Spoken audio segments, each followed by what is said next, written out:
মানে বিয়ের দাওয়াত একটা পাইলে আমার রাতের ঘুম হারাম হয়ে যায়। আমি তখন কাপড় নিয়ে দৌড়াদৌড়ি করি, প্রতি মাসে কাপড় কেনার পরও বিয়েতে কি পরবো সেটা নিয়ে আমি কনফিউজ, মানে এত কাপড়ের মধ্যে আমি কাপড় খুঁজে পাই না। এখন আবার বিয়ের জন্য গিফট কিনতে হবে, এই জন্য শপিং এ যাচ্ছি। মানে তাড়াহুড়ার মধ্যে, আর টেইলারের কাছে গেলে টেইলার আমাকে দৌড়াবে, আর হাতে আছে একদিন সময়। মানে কি বিয়ের দাওয়াত একটা পাইলে আলমারির কাপড় চোপড় মনে হয় যে শূন্য হয়ে যায়, তখন নতুন করে করে আবার কিনতে হয়। আপনাদের কারা আছে আমার মতো আছেন তারা অবশ্যই আমাকে কমেন্ট করবেন। এই তো গিফট কিনা শেষ করে দেন হচ্ছে একটু টেক আউটে যাই, ওখানে গিয়ে হালকা পাতলা কিছু খাবো, দেন হচ্ছে আবার বাড়িতে যাওয়ার জন্য রওনা দিতে হবে। অনেক তাড়াহুড়ার মধ্যে আছে। এই তো আমাদের গিফট। আর এই যে এখানে আমরাই নিয়েছি ফ্রেঞ্চ ফ্রাইস, আর হচ্ছে নিয়েছি উইংস, নাগা উইংস, এটা আমার অনেক বেশি পছন্দ। আর এখানে নিয়েছি একটা ট্যাঞ্জারিন, এটাও খুব বেশি ভালো লাগে। দেন আবার বাসায় গিয়ে ব্যাগ ট্যাগ গুছিয়ে বের হয়ে যাব গাড়ি আসলে। ব্যাগ ট্যাগ সব গুছানো শেষ, এখন চাচি শো গাড়ি শো আসলে দেন হচ্ছে বের হয়ে যাব। একদম আমরা রেডি, সবাই মিলে একসাথে যাব। আপনারা সবাই দোয়া করবেন যেন আমরা সুস্থভাবে সুন্দরভাবে বাড়িতে গিয়ে পৌঁছাই। খুবই গরম পড়তেছে, চুল এখনও ভিজা, গোসল করছি যে একটু আগে, চুল এখনও ভিজা, শুকায় নাই।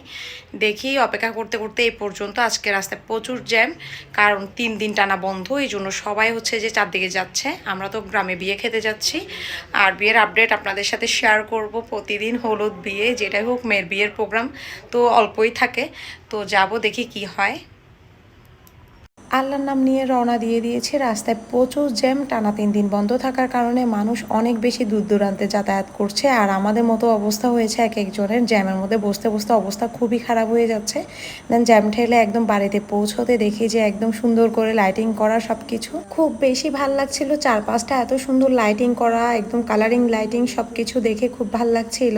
আর এই তো এখানে স্টেজ করা হচ্ছে, আর ফার্স্ট টাইমের মতো আমি গ্রামের বিয়ে খাচ্ছি শ্বশুর বাড়িতে। দেন চাচির কাছে একটু যাই, আজকে রাতে চাচির ওখানে খাওয়া দাওয়া হবে। চাচি সব কিছুই রান্না করে নিয়ে আসে, চাচিও আমাদের মতো মেহমান। এদিক থেকে আকিবকে ডিম আনতে পাঠিয়েছি। এই আসার সাথে সাথে কই গেছো, খুঁজে পাচ্ছি না কেন? আমি তো দোকানে গেছিলাম। কেন? এই আর ডিম আনতে গেছি, আর খাবে। ও আচ্ছা, বাড়ি ঘরে তো আজকে কোনো বাজার সাজার নাই? আরে আগে বলবো না তো আমরা কি বাড়িতে থাকি, থাকবে কেমনে? আর তুমি কি নিছো বেবি? তাই দেখি, চলো তো পুকুরে কি কাজ করতেছে দেখি। গ্রামের বিয়ে আলাদা একটা সুন্দর, যতই শহরের পোস্ট মাছ মারা বিয়ে হোক না কেন, গ্রামের বিয়ের মধ্যে একটা মজা আছে। শহরে বিয়ে আলাদা। 4-5টা লাইটিং, রাস্তাটা পুরাটাই লাইটিং করা, খুব সুন্দর লাগছিল। অ্যান্ড পুকুরের দিকেও লাইটিং চলছে, দেখায় আপনাদেরকে, একটু কাজ করছিল। আর তো বাড়িতে এসে মহা খুশি। আর এখন চলে যাব ব্রাইডের কাছে, মেহেদি লাগানো শেষ, দেখবো মেহেদির ফাইনাল লুকটা, যদিও এটা কালকে ভালো বোঝা যাবে। এরপর দেখলাম চাচি আমাদের জন্য ডিনারটা সার্ভ করে দেয়, আর চাচি চিটং থেকে রান্না করে নিয়ে আসছে এগুলো সব কিছু। আর দেশি মুরগি ঝোল ঝোল আলু দিয়েছিল, এখানে ছিল বাইলা মাছ, আরও ছিল ডাল অ্যান্ড ভাত। এই তো আমরা ভাত খেয়ে দেন দেখবো হচ্ছে কতটুকু কাজ কমপ্লিট হয়েছে। দেখলাম যে পুরোপুরি কাজ কমপ্লিট হয়ে গিয়েছে, আরো কিছু বাকি আছে হালকা। এন্ড বিয়ের সম্পূর্ণ ভিডিও কিন্তু আমার পেজে থাকবে, ভিডিওতে চোখ রাখতে হবে। ভিডিওটা এই পর্যন্ত। Thanks for watching everyone, by.